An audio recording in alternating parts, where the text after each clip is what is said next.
Bismillahirrahmanirrahim. Assalamualaikum warahmatullahi wabarakatuh.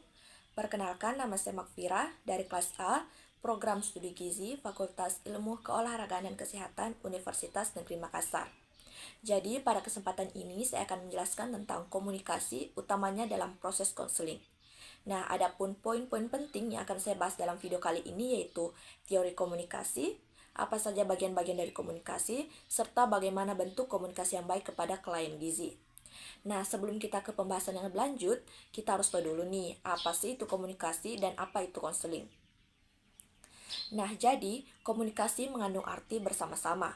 Istilah komunikasi berasal dari bahasa Latin yaitu communication yang berarti pemberitahuan atau pertukaran. Nah, kata sifatnya yaitu komunis yang bermakna umum atau bersama-sama.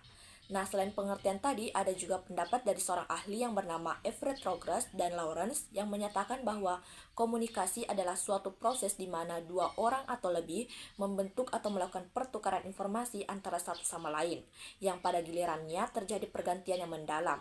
Komunikasi tersebut tidak hanya terbatas pada komunikasi verbal saja, tetapi juga dalam hal ekspresi muka, gerak isyarat, gerak tubuh, air muka, getaran suara, cara duduk, dan sebagainya.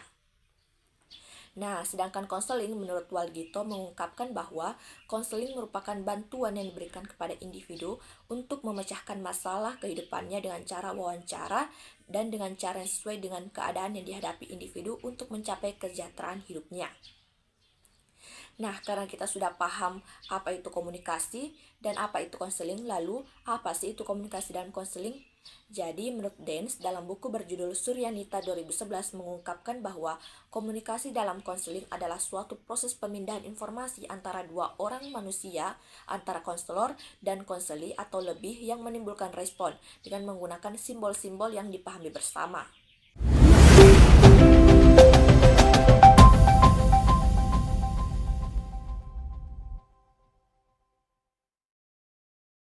Secara umum, teori komunikasi dapat diartikan sebagai salah satu bentuk pandangan serta strategi yang berguna untuk membentuk kerangka kerja dan alat untuk mendukung kegiatan yang hendak dilakukan.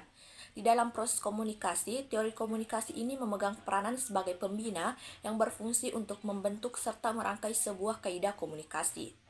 Nah, adapun macam-macam teori komunikasi yaitu yang pertama, teori komunikasi behaviorisme oleh John Broadus Watson. Nah, teori komunikasi behaviorisme ini merupakan salah satu teori komunikasi yang mungkin sudah tak asing. Teori komunikasi ini disupport oleh salah satu ilmuwan yang berasal dari Amerika Serikat bernama John Broadus Watson. Nah, teori komunikasinya berisi mengenai seluruh tindakan atau perilaku yang mencakup antara tindakan respon atau balasan terhadap suatu hal yang diberikan atau juga bisa disebut dengan rangsangan. Nah, teori ini memiliki arti bahwa semua tindakan memiliki balasan yang berbentuk respon. Dapat digambarkan seperti apabila seorang individu mendapatkan rangsangan, lalu individu tersebut berhasil menerima serta mengamatinya, maka kita akan mudah dalam memperkirakan seperti apa tanggapan atau responnya. Yang kedua yaitu teori belajar sosial oleh Bandura. Nah, teori belajar sosial ini dicetuskan oleh seorang psikolog asal Kanada, Amerika Serikat bernama Albert Bandura. Menurutnya, tingkah laku manusia dalam berinteraksi memiliki pola timbal balik yang berkelanjutan. Proses interaksi antar individu ini terjadi karena adanya pengaruh lingkungan dan perilaku kognitif antar individu. Nah, dalam teorinya, Bandura menjelaskan 4 tahapan belajar sosial. Tahapan pertama, semua kegiatan pembelajaran sosial dapat terjadi karena adanya sebuah perhatian dari seorang atau lebih individu. Kemudian tahapan kedua, proses pembelajaran sosial dilakukan dengan melalui ingatan. Tahapan ketiga, proses pembelajaran sosial juga dilakukan dengan bantuan atau tindakan dari individu tersebut. Tahapan keempat, seorang individu melaksanakan proses pembelajaran sosial didasari oleh motivasi dari dalam diri individu tersebut. Yang ketiga yaitu teori komunikasi sibernetik oleh Wiener. Teori sibernetik dicetuskan oleh seorang tokoh bernama Wiener. Nah, teori sibernetik merupakan teori yang masih tergolong baru ketika berkembangnya ilmu sosial serta teknologi informasi di dunia. Teori sibernetik berisi mengenai suatu sistem yang menjadi pengontrol untuk kegiatan komunikasi, baik komunikasi antara lingkungan dengan sistem dan sistem dengan sistem itu sendiri. Kegunaan utama dari pengontrol ini adalah untuk mengamati lingkungan. Teori ini biasanya diterapkan pada siswa yang ingin meraih hasil efektif. Yang keempat yaitu teori komunikasi birokrasi oleh Max Weber. Nah, teori komunikasi birokrasi ini dicetuskan oleh Max Weber. Menurutnya, model dari birokrasi kerap dimanfaatkan guna meraih komunikasi antar organisasi yang lebih efektif. Nah, oleh karena itulah mengapa teori ini merupakan teori yang digunakan oleh organisasi untuk berkomunikasi. Nah, dalam teori komunikasi birokrasi ini, Weber memberikan 8 ciri khusus struktural yang berkaitan dengan birokrasi dari organisasi, yaitu adanya aturan serta langkah yang sesuai dengan standar, memiliki kesanggupan untuk meminimalisir pekerjaan yang berat, memiliki tingkatan yang tertata rapi, anggota memiliki kemampuan di atas rata-rata, adanya kemampuan multitasking, sumber daya manusia yang profesional, penyusunan uraian tugas yang tersusun rapi, dan memiliki sikap rasional yang tinggi untuk meraih target. Yang kelima yaitu teori komunikasi informatif oleh Shannon dan Weaver. Teori komunikasi informatif termasuk dalam salah satu teori komunikasi klasik yang dicetuskan oleh Claude Shannon dan Warren Weaver. Teori komunikasi informatif menyebutkan bahwa komunikasi merupakan perantara antara pesan dan bagaimana perantara tersebut memanfaatkan saluran serta media yang ada. Jika dalam proses ini tidak ada kehadiran sinyal, maka proses ini akan gagal, begitu pula sebaliknya. Nah, teori ini memusatkan pada paham komunikasi berperan sebagai suatu perantara pesan dalam berkomunikasi. Yang keenam yaitu teori komunikasi analisis transaksional oleh Eric Berne. Nah, teori komunikasi analisis transaksional ini dikembangkan oleh Eric Berne. Teori komunikasi ini dinilai sangat cocok digunakan untuk konseling kelompok.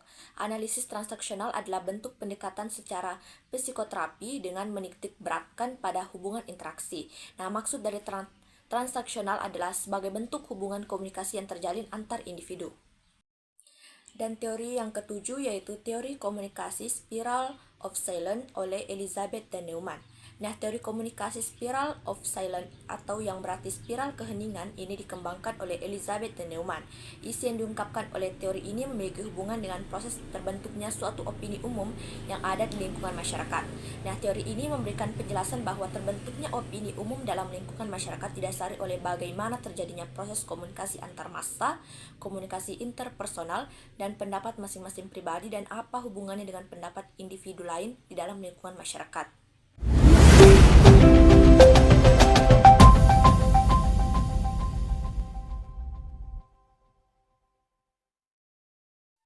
Bagian-bagian dalam komunikasi. Yang pertama yaitu komunikator. Sebagai pelaku komunikasi yaitu orang yang menyampaikan pesan. Dalam proses konseling, unsur ini adalah konselor itu sendiri yang mempunyai peran sentral dan sangat menentukan keberhasilan dari keseluruhan proses konseling. Kemudian yang kedua yaitu komunikan, yaitu pelaku komunikasi yang menerima pesan.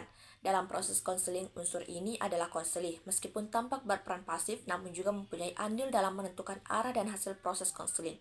Kemudian yang ketiga yaitu pesan, yaitu materi atau objek atau stimulan yang disampaikan oleh komunikator atau konselor. Dalam hubungannya dengan proses konseling, maka pesan ini mencakup sebagai pengarah di dalam usaha untuk mengubah sikap dan perilaku komunikan atau konseling. Yang keempat yaitu media, yaitu sarana dan prasarana sebagai alat penunjang untuk terjadinya komunikasi. Dalam kategori media ini termasuk juga suasana, tempat, dan kualitas interaksi yang terjadi antar pelaku komunikasi yaitu konselor dan konseli. Kemudian yang kelima yaitu umpan balik atau feedback, yaitu merupakan respon yang diberikan oleh komunikan atau konseli yang merupakan hasil dari proses komunikasi atau konseling. Nah, respon ini bisa berupa pesan balik atau dalam hal ini komunikan akan beralih menjadi komunikator dan sebaliknya, atau juga berupa perubahan sikap atau perilaku sebagai hasil akhir dari proses komunikasi atau konseling.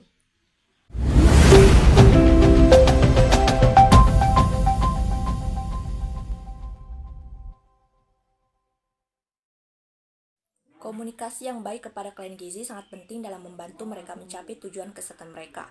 Nah, berikut ini adalah beberapa prinsip untuk menjalankan komunikasi yang baik kepada klien gizi. Yang pertama, dengarkan dengan seksama.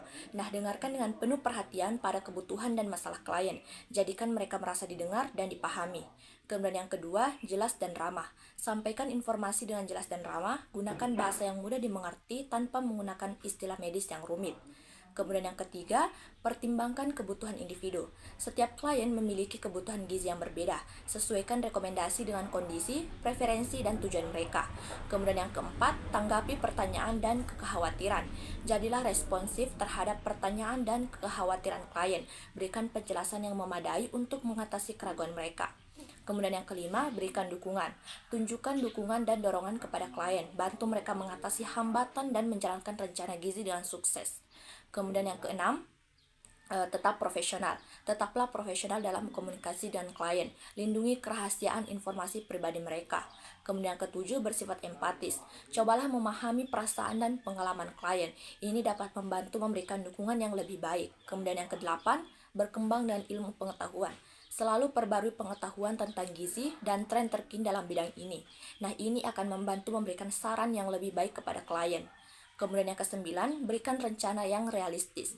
Bantu klien mengembangkan rencana gizi yang realistis dan dapat dijalankan sesuai dengan gaya hidup mereka. Kemudian yang ke-10, evaluasi dan revisi. Secara berkala, evaluasi kemajuan klien dan revisi rencana gizi mereka sesuai kebutuhan. Ingatlah bahwa setiap klien adalah individu yang unik, jadi penting untuk bersikap fleksibel dalam pendekatan komunikasi. Baik, itulah tadi pembahasan tentang komunikasi dalam konseling. Jika ada kata atau kalimat yang kurang berkenan, mohon dimaafkan. Wassalamualaikum warahmatullahi wabarakatuh.